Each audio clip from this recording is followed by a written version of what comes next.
la vida de los fieles que llamó a vivir por fe y no por ver. Por fe el justo vivirá.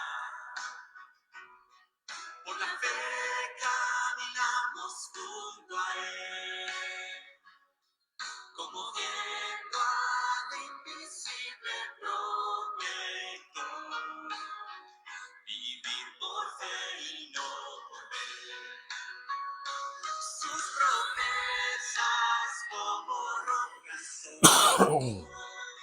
Sus promesas cumple nuestro Dios. Nos podemos solo por la fe en Él. Vivir por fe y no.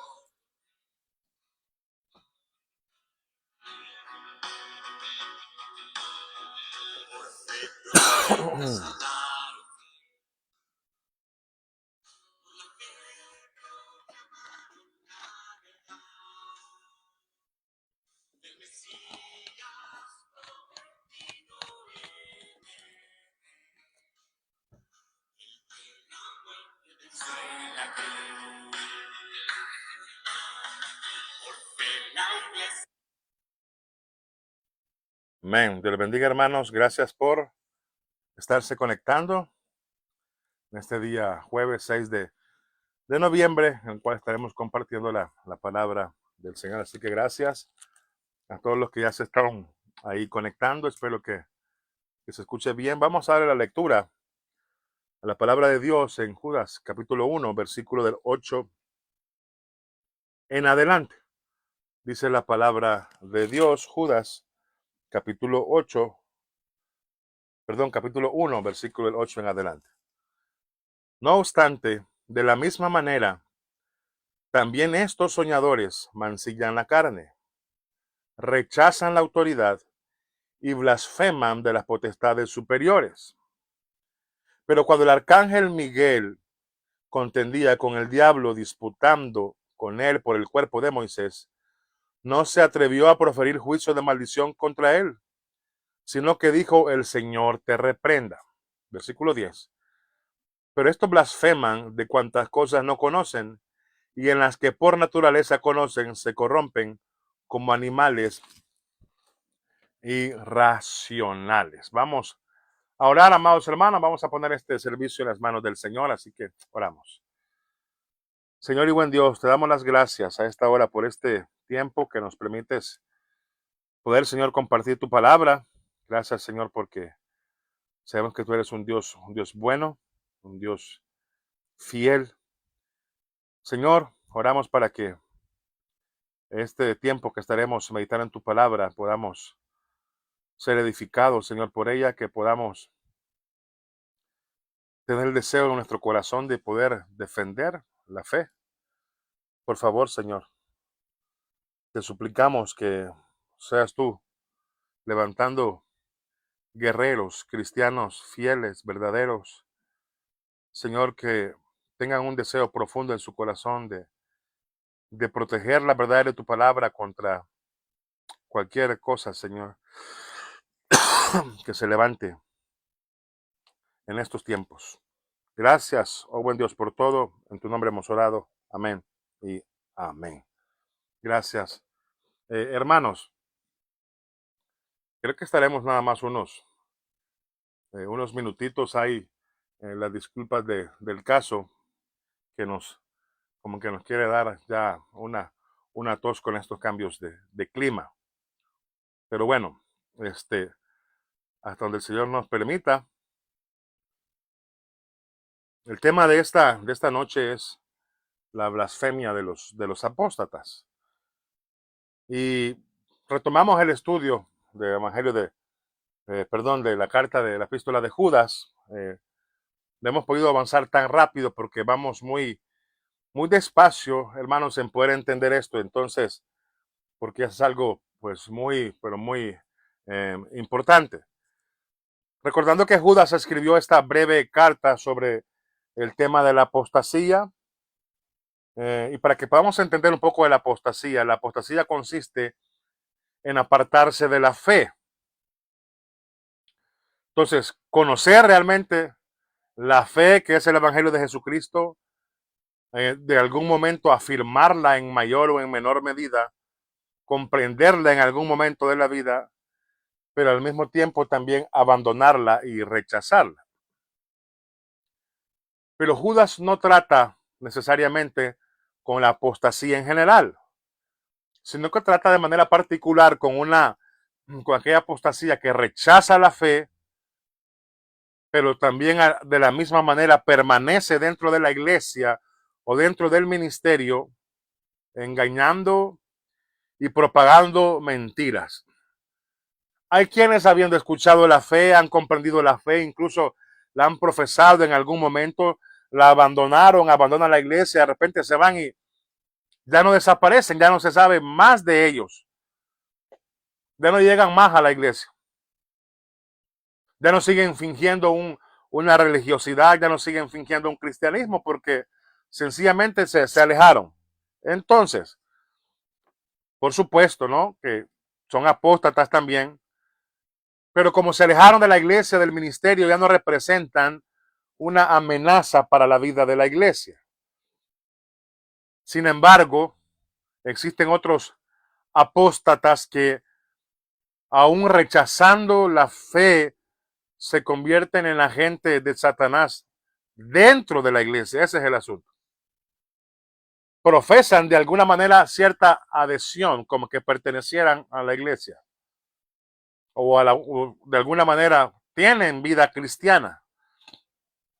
Incluso mencionan las escrituras, pero son perversos, están corrompidos, y su presencia dentro de la iglesia tiene como propósito dañar todo esto, tratar de corromper la verdad del evangelio y socavar esa verdad, pero desde adentro. Entonces Judas se dirige en particular a los que describen en el versículo 4 que estos se han infiltrado sigilosamente. O los que mencionan también en el versículo 12, dice que aquellos que son como escollos ocultos en vuestros ágapes. O sea que todavía están en la iglesia. Todavía se llaman cristianos. Todavía hablan del Señor Jesús, pero son muy, muy, muy peligrosos y están decididos realmente a destruir la verdad. Es por eso que el versículo clave y principal en perdón, en esta carta de Judas es el versículo 3 que dice: queridos hermanos, sentí la necesidad de escribirles exhortándoles para que luchen ardientemente por la fe, haciéndonos un llamado a la batalla, a luchar por la verdad. Y hace 2 semanas que nos acercábamos a los versículos del 8 al 11 en nuestro estudio de esta carta, si se recuerda, estábamos hablando de los terroristas espirituales. Todos estos que se esconden en las iglesias, ¿verdad? Que buscan la manera de destruir las almas de las personas y también están dispuestos a morir por la causa de ellos, una causa equivocada, obviamente. Entonces, pero esa devoción que tienen externamente, ese deseo de destruirse incluso ellos mismos por la causa que ellos tienen en sus pensamientos, entonces es de manera imposible amenazarlos con algo que los pueda detener, porque ellos mismos están dispuestos a sacrificarse con el único afán de destruir a otros. Es por esa razón que se ocultan y es por esa razón que también están extremadamente obsesionados con destruirse ellos mismos, y estos representan una amenaza muy grande en la iglesia. Por lo tanto, hermanos, como se entran sigilosamente, entran sin ser descubiertos, la única manera de detenerlos es descubrir quiénes son y frenarlos antes de que causen estragos. Entonces, es fundamental identificarlos, desarmarlos hasta cierto punto, porque operan con un gran peligro por 2 razones. ¿Por qué son tan peligrosos? Bueno, primero porque se esconden tras un supuesto cristianismo. y a ellos no les importa condenarse al infierno. Por lo tanto, no tienen ningún tipo de reparo en las cosas horrorosas de las que enseñan. Y lo otro es que son bien sutiles. Entonces, amados hermanos, la principal responsabilidad de quienes lideran las iglesias hoy en día es proclamar la verdad y defenderla. En Tito capítulo 1, versículo 9, se indica que para ser pastor o anciano es necesario mantenerse aferrado a la palabra fielmente conforme a la enseñanza y ser capaz también, dice la palabra, de exhortar con sana doctrina y refutar a quienes la contradicen. Este es un requisito fundamental para el liderazgo en la iglesia. Se debe ser capaz en explicar la verdad. Se debe ser capaz en defender la verdad.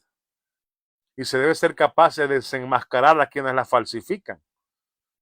Es por eso que muchos en las iglesias, muchas personas quisieran algún cargo de liderazgo, pero están incapacitados porque carecen precisamente de esta capacidad, valga la redundancia, de defender, desenmascarar todas las cosas falsas.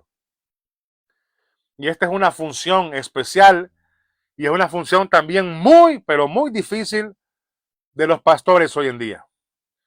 Porque no solamente se trata de alimentar al rebaño, sino que también de proteger a las ovejas de los lobos que andan buscando destruir ese rebaño. Entonces, amados hermanos, siempre estamos y siempre hemos estado en esa regua sin tregua contra esos terroristas espirituales que estudiamos hace una semana, con falsos maestros y de manera muy particular contra aquellos que se encuentran dentro de la iglesia que representan una amenaza mucho más grande que los que están allá afuera. Y esto es lo que aborda Judas. Y ahora nos hemos adentrado, amados hermanos, en el cuerpo principal de esta carta, que comienza en el versículo 5 y termina hasta el versículo 16. Entonces, esta es una realidad y el núcleo de la carta. Y para que podamos entender del versículo 5 al 16, encontramos hemos visto lo siguiente en el asunto de los apóstatas. Oiga bien, del versículo 5 hasta el 16 encontramos una imagen espiritual de los apóstatas, una descripción. O sea, aquí están desenmascarando a los apóstatas. Hermano, esto es hermoso que el Señor nos lo haya dejado y es muy crucial. Se nos encomienda la tarea de proteger la verdad, así también de proclamarla. Entonces nos centramos en los versículos del 5 al 11 y como les he comentado en las últimas estudios que hemos tenido, se han presentado tres grupos de tres. Si se recuerda la última vez, hace 2 semanas lo estudiábamos. 3 grupos de 3. La epístola de Judas, hermano, esta carta está increíblemente bien estructurada. En esos versículos se describe a estos grupos, se describe a estos apóstatas que pretenden representar la verdad, pero en realidad representan la mentira. Del versículo 5 al 7, ya lo estudiamos, se presentan 3 casos de juicio para con los apóstatas. Recuerde lo que le sucedió, ¿verdad? Allá al pueblo de Israel. Está hablando también lo que con los ángeles, el juicio de los ángeles, y también a los gentiles. Ya lo estudiamos. También del versículo 8 al 10 hay 3 características de la naturaleza de los apóstatas.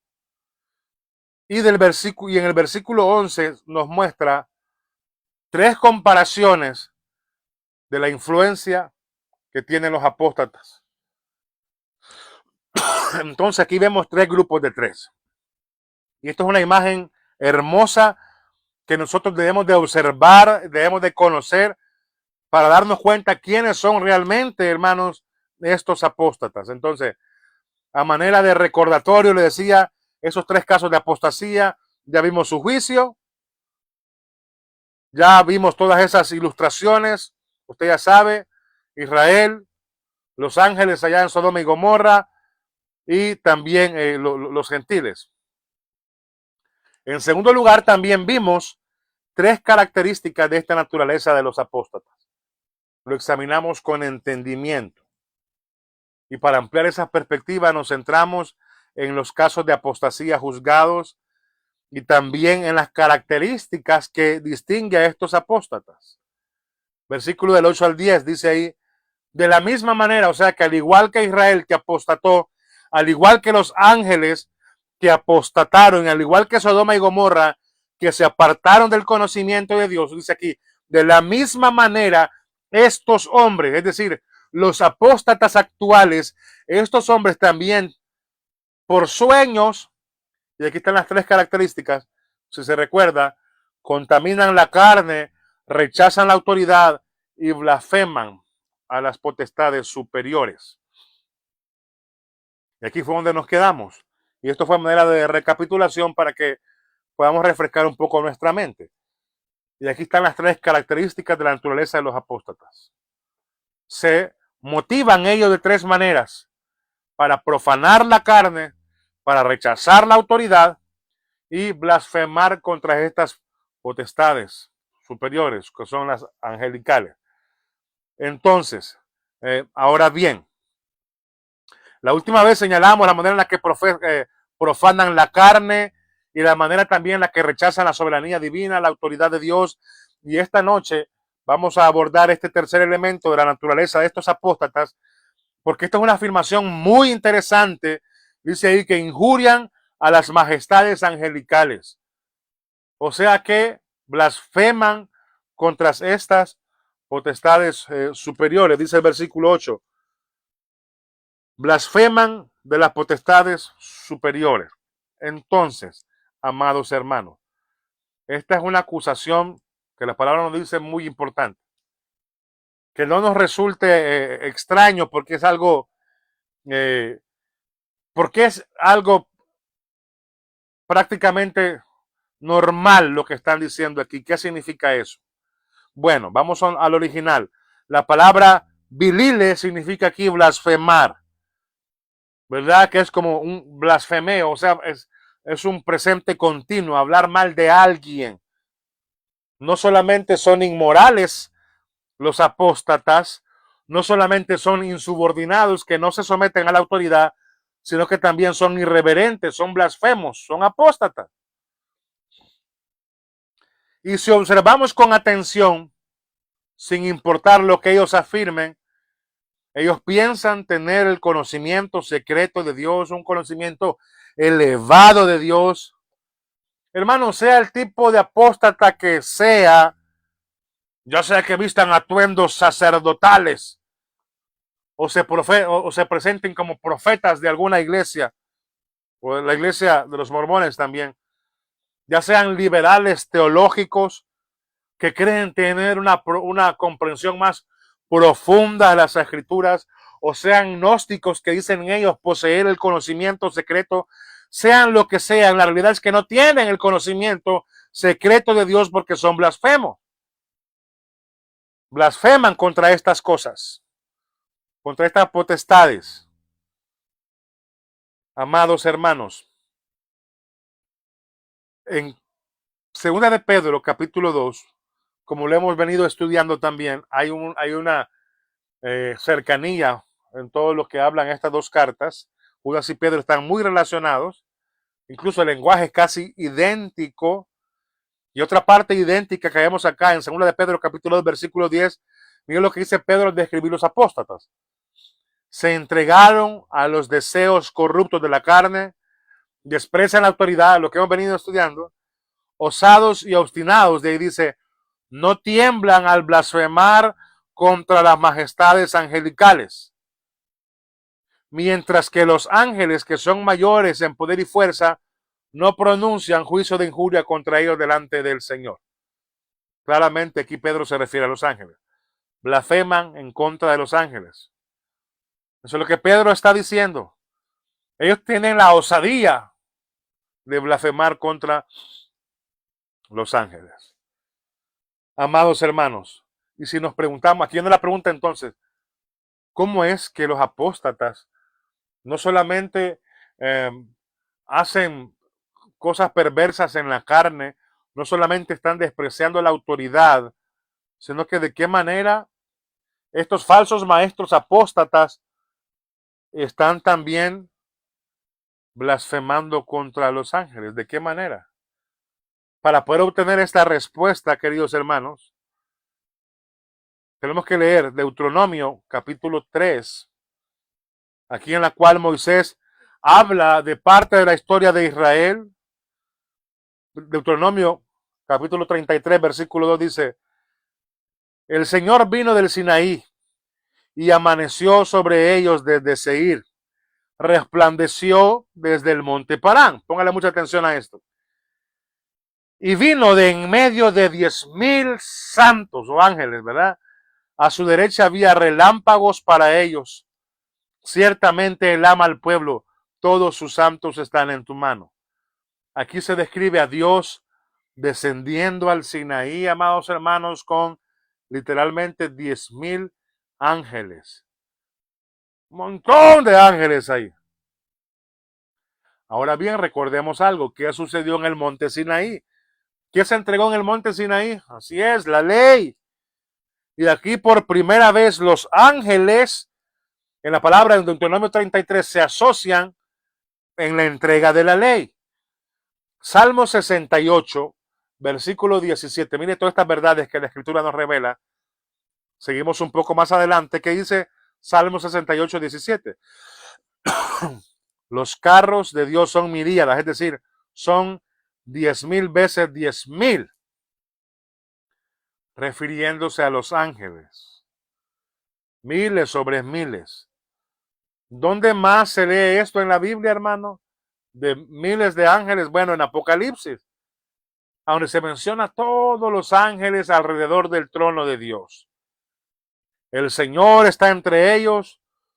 Santo, santo, santo, como en el Sinaí, cuando Dios descendió para entregar la ley, los ángeles estaban allí y estaba una multitud inmensa, 10,000 veces 10,000, o sea, miles de miles. Es como que todos los ángeles santos del cielo hubieran descendido al Sinaí. En este momento monumental de la entrega de la ley. Y el número que se menciona ahí es el mismo para describir los ángeles que rodean el trono de Dios allá en el cielo. Ahora bien, en el Nuevo Testamento, en el capítulo 7 de Hechos de los Apóstoles, encontramos también una perspectiva aún más profunda sobre este tema. En el sermón predicado por Esteban. En el versículo 53, Esteban viene y dice, en el capítulo 7 de Hechos, versículo 53, Esteban dice: vosotros que recibiste la ley como ordenada por ángeles y sin embargo no la guardasteis. Hermano, me preguntará usted, ¿por qué está mencionando todos estos pasajes? Para poder obtener la respuesta que nos dice Judas, capítulo 1, versículo 8, que los apóstoles blasfeman todavía en contra de los ángeles. ¿Qué nos dicen estos pasajes? A través de estos pasajes, hermano, la palabra nos ha arrojado una enseñanza muy hermosa y lo que aprendemos es lo siguiente: que los ángeles desempeñan un papel muy importante en la entrega de la ley de Dios en el Sinaí. Gálatas 3:19 dice: ¿para qué pues la ley fue añadida a causa de las transgresiones, habiendo sido promulgada por medio de ángeles? No sé si alguna vez usted lo había pensado de esta manera, pero los ángeles desempeñaron un papel muy particular en la entrega y en la promulgación de la ley de Dios. Finalmente, otro versículo, en Hebreos capítulo 2, versículo 1, encontramos una advertencia contra la apostasía. Dice: presten mucha atención a lo que hemos oído para que no nos desviemos de ello. Versículo 2. Porque si la palabra hablada por medio de ángeles resultó inalterable y toda transgresión y desobediencia recibió su justo castigo, ¿cómo escaparemos nosotros si descuidamos una salvación tan grande? Ahí se refiere a la ley. Y nuevamente dice: la ley fue hablada por medio de ángeles. Por lo tanto, tiene un papel muy especial en el orden moral del mundo. Los ángeles. Y vemos en Isaías capítulo 6 a los ángeles diciendo, todos de manera antifonal, santo, santo, santo. O sea, hermanos, que las personas que se rebelan contra el señorío divino, las personas inmorales que contaminan la carne con su corrupción, también de alguna manera están blasfemando contra los ángeles, que ellos tienen una custodia especial sobre la ley de Dios. Y así lo reconozcan o no, los apóstatas en su inmoralidad y en su insubordinación están blasfemando no solamente contra Dios, no solamente contra Cristo, no solamente contra el Espíritu Santo, sino que también blasfeman contra los santos ángeles. Y obviamente y aquel a quien los ángeles le sirven. Regresemos entonces a Judas capítulo 1. Hermanos, cuando el Señor venga a juzgar a estos apóstatas, como se menciona en el versículo, al final del versículo 14 en Judas, dice, de estos también profetizó Enoc, séptimo desde Dan, diciendo, he aquí vino el Señor con sus santas decenas de millares, los ángeles de sus santos. Y en el versículo 15, para que vea, dice, para hacer juicio contra todos y dejar convictos a todos los impíos de todas sus obras impías que han hecho impíamente, y de todas las cosas duras de los pecadores impíos han hablado en contra de él. En resumen, cuando el Señor venga para juzgar a todos los impíos del mundo, vendrá con los santos ángeles, quienes también han sido blasfemados por todas las violaciones a la ley que les fue encomendada a los ángeles. Entonces, amados hermanos, esta es una verdad asombrosa, que muchos falsos maestros, que estos apóstatas afirmen ellos tener una visión especial, afirman ellos tener una conexión especial e incluso afirman tener hasta una relación especial con los ángeles. Y si usted comienza a estudiar las sectas hoy en día, todas estas cosas, todos estos brotes de falsa religión, va a descubrir que inevitablemente alegan algún tipo de conexión con los ángeles. Amados hermanos, es así la manera en la que van apostatando. Y Judas comienza a profundizar en todo esto porque esto es un pecado increíblemente grave. Mira lo que dice el versículo 9 en que estamos. Dice, pero cuando el arcángel Miguel contendía con el diablo, disputando con él por el cuerpo de Moisés, no se atrevió a proferir juicio de maldición contra él, sino que dijo, el Señor te reprenda. Mire cómo ilustra Judas aquí esto. Amados hermanos, estos hombres, dice después, blasfeman de lo que no entienden y lo que no conocen por instinto como animales irracionales, por eso mismo se destruyen. O sea que estos falsos maestros no dudan en dar rienda suelta a sus desórdenes carnales. Rechazan la sabiduría divina y blasfeman contra los santos ángeles, a rechazar la ley de la cual ellos son guardianes. Esto es grave. Y el punto que plantea Judas aquí es muy poderoso, porque dice que Miguel, quien es un santo ángel, ni siquiera Miguel iba a blasfemar contra Satanás, que es un ángel caído. Esto es un contraste asombroso. El arcángel Miguel, un santo ángel del Señor, no va a blasfemar en contra de un ángel caído. Y sin embargo, todos estos apóstatas, falsos maestros, blasfeman contra los santos ángeles de Dios. Por eso dice ahí, pero, y la primera palabra que se usa es pero, para que podamos entender este contraste. Miguel, el arcángel Miguel, cuyo nombre significa ¿quién como Dios? que nos recuerda que nadie es como Dios, ¿no?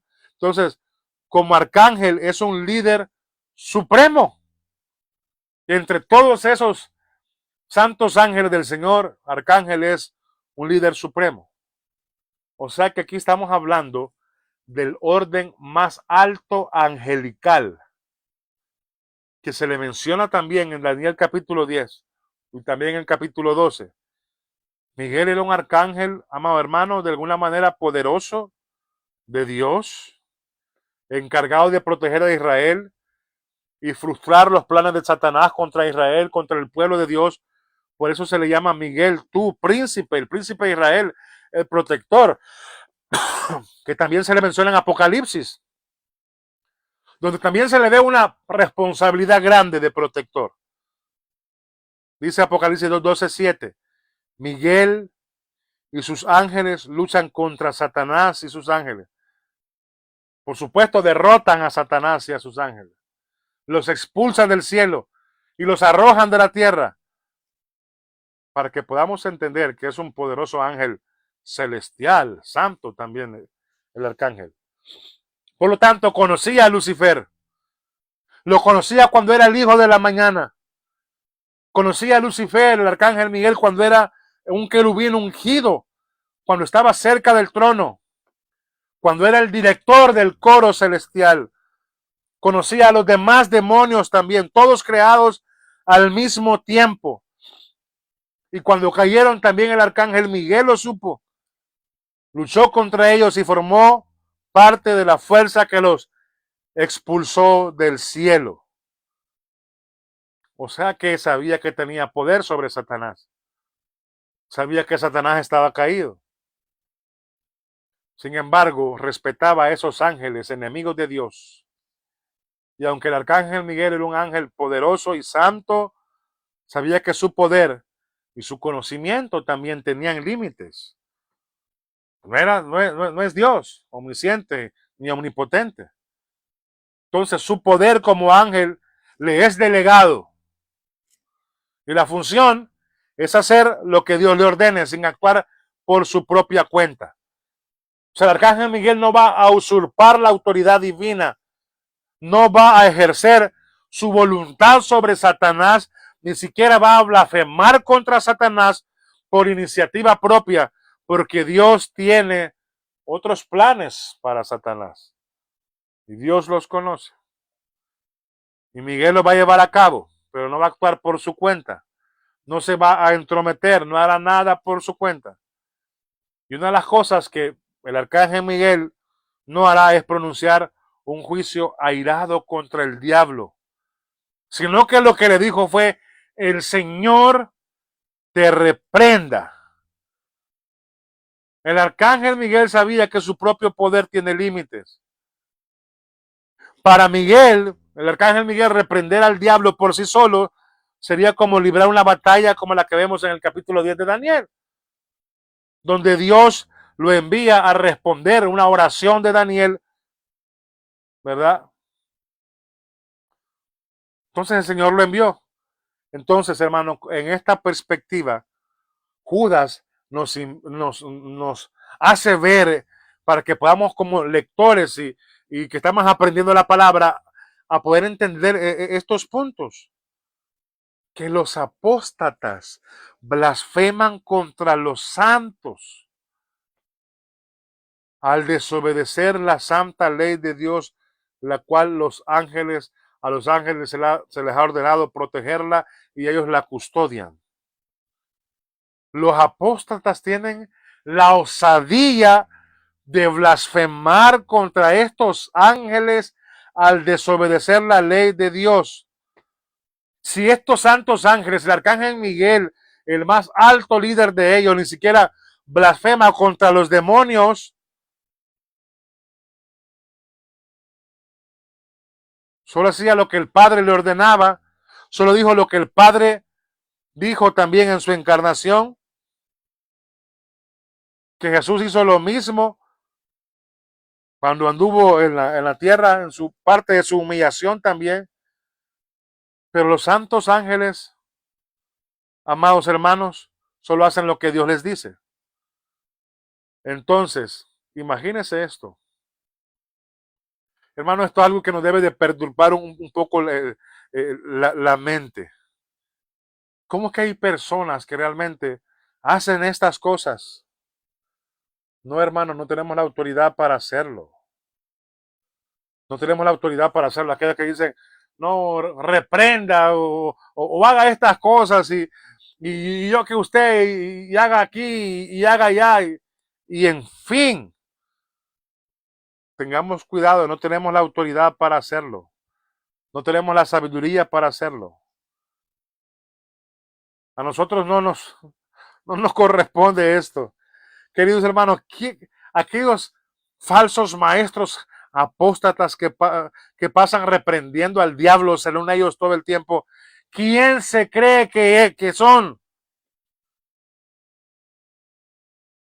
Es como cuando el demonio le dijo en la palabra a los hijos de Seba, a Jesús lo conocemos y a Pablo también, pero ¿quiénes son ustedes?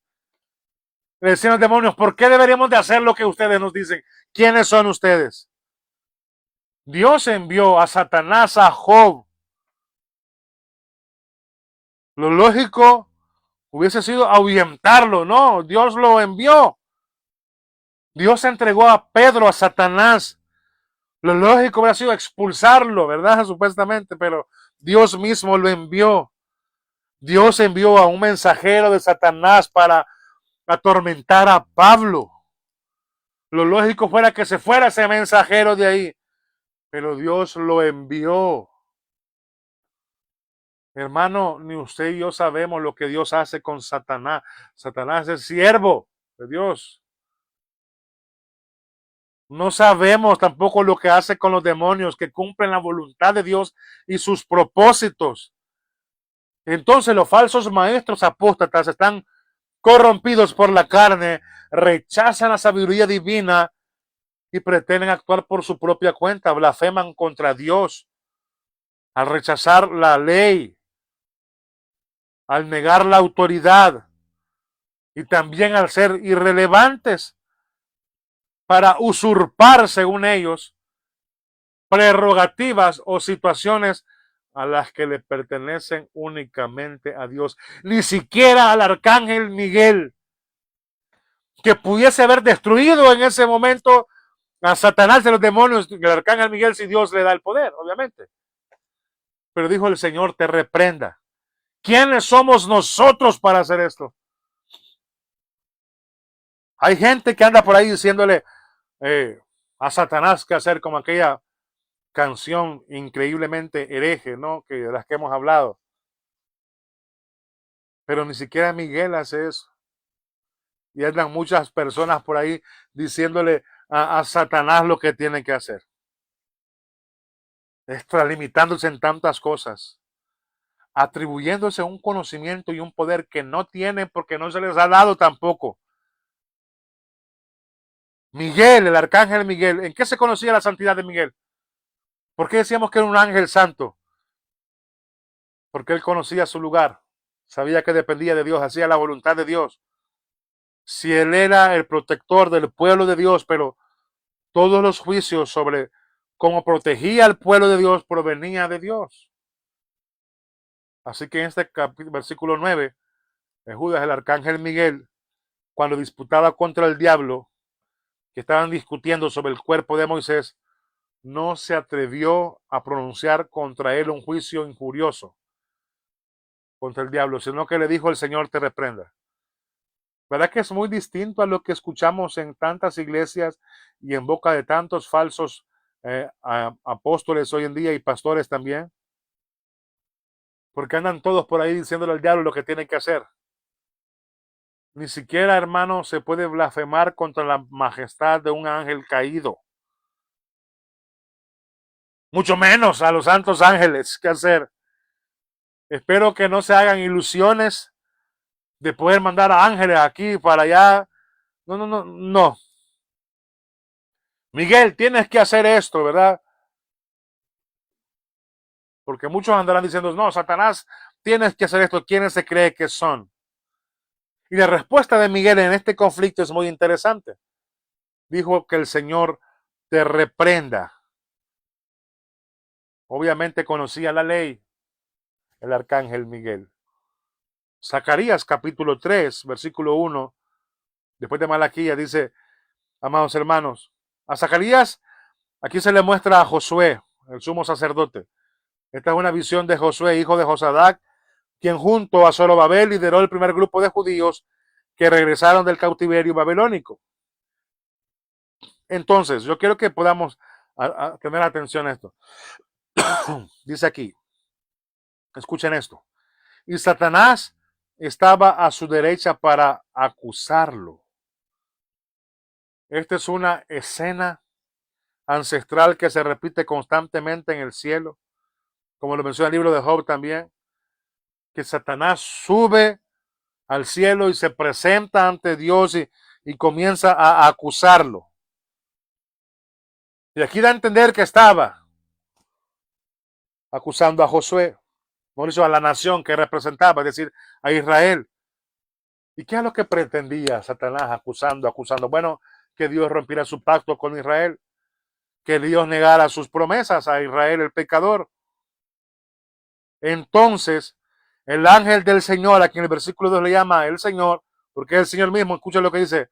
Entonces el Señor le dijo a Satanás, que el Señor te reprenda, Satanás. ¿Verdad que esto es interesante? ¿Cómo muchos entonces se pueden atribuir tantas cosas? ¿Cómo? Esta es la manera, como le decía, en la que podemos identificar los apóstatas, los falsos maestros hoy en día. Si usted escucha a personas que están reprendiendo al diablo, hermano, ahí no es. Ahí no es. Porque eso no nos corresponde, ni siquiera al arcángel Miguel que podía haberlo destruido. ¿Verdad? Entonces, aquellos que andan atando demonios, no, hermanos, esa es una apostasía. ¿Por qué? Porque no se están sometiendo a la autoridad de la palabra de Dios, cuidada por los ángeles, encomendada a los ángeles. Amados hermanos, así Dios quiso que el cuerpo de Moisés fuera enterrado en un lugar desconocido, en una tumba sin nombre, para que nadie lo supiera y nadie lo venerara, porque hasta Satanás también quería ese cuerpo. Entonces, amados hermanos, el punto para terminar realmente interesante esto es que los apóstatas no solamente buscan reprender al demonio o a Satanás con una presunción en el sentido que ellos se creen capaces. Lo peligroso es que están enseñando a otros creyentes inmaduros a hacer lo mismo. Están blasfemando en contra de los ángeles también con sus vidas pecaminosas. ¿Por qué? Porque demuestran que han violado la santa ley de Dios tan preciosa y sagrada para los ángeles, porque ellos tienen el deber de protegerla. Ellos son los guardianes de la santa ley de Dios. Y ahí es donde estos falsos maestros se caracterizan por el materialismo, el orgullo, la insubordinación a la palabra de Dios, por la sed de poder o de cualquier otra cosa, violando la ley de Dios. En consecuencia, en un sentido más estricto, están blasfemando contra todas las potestades y majestades superiores. Amados hermanos, esto es algo realmente muy trágico hoy en día, que pretenden haber alcanzado tantas cosas, afirman tener el verdadero conocimiento, afirman según ellos haber tenido revelaciones, visiones, se creen superiores, son más ignorantes que un burro, porque esa ignorancia es tan profunda que solo pueden andar por instinto, pero sin razón ni revelación. Y al final del versículo 10 dice, mira lo que dice aquí, con esto terminamos. Pero estos blasfeman de cuantas cosas no conocen, oiga bien, y en las que por naturaleza conocen, se corrompen como animales irracionales. baja. Así es como ellos se van corrompiendo poco a poco, poco a poco. Queridos hermanos, yo quiero que usted comience a identificar todo esto. Hemos visto 3 casos de apostasía en la historia. Sus juicios, del versículo 5 en adelante. Y ahora hemos visto ya las 3 características de la naturaleza de los apóstatas. Para que no se le vaya a olvidar el asunto que mancillan la carne. O sea, están corrompidos realmente. Siempre buscan satisfacer la carne. ¿Verdad? Esa es una de sus 3 características de los apóstatas. Y la tercera que estamos viendo acá es que hay una insubordinación. No se someten a la palabra, por así decirlo. Y el versículo 11 en adelante, que lo vamos a estudiar el próximo jueves, hay 3 comparaciones de la influencia de los apóstatas. Dice, hay de ellos porque han seguido el camino de Caín y por dinero se han precipitado en el error de Balaam y han perecido en la rebelión de Coré. Y estas 3 cosas, estas 3 comparaciones difíciles de la influencia que ellos tienen, las estaremos estudiando la próxima vez.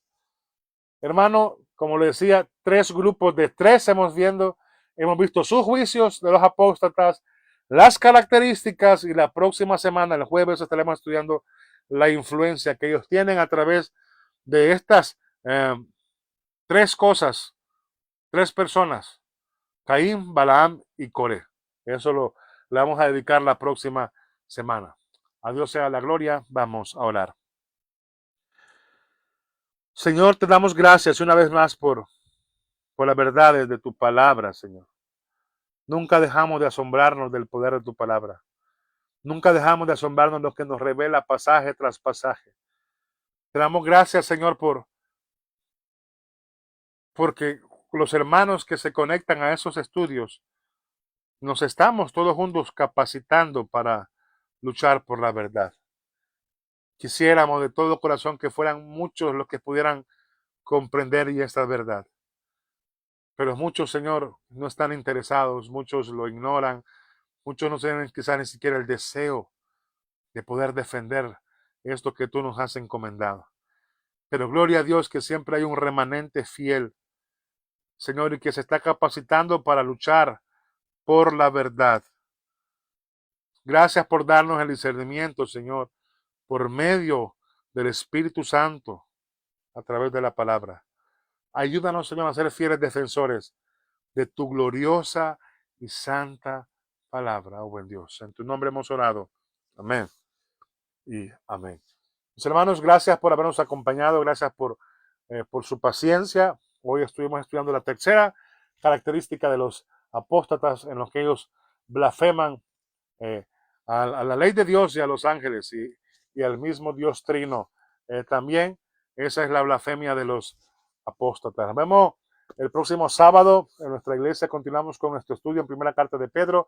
Y el domingo, gracias al Señor, le estábamos pidiendo dirección y nos costó un poco por ahí, pero gracias al Señor que nos puso en el corazón poder iniciar un estudio muy importante sobre los atributos de Dios que muchos no conocen realmente o no los conocen todos. Así que a partir de este domingo comenzamos con una nueva temporada, una nueva serie a estudiar los atributos de Dios.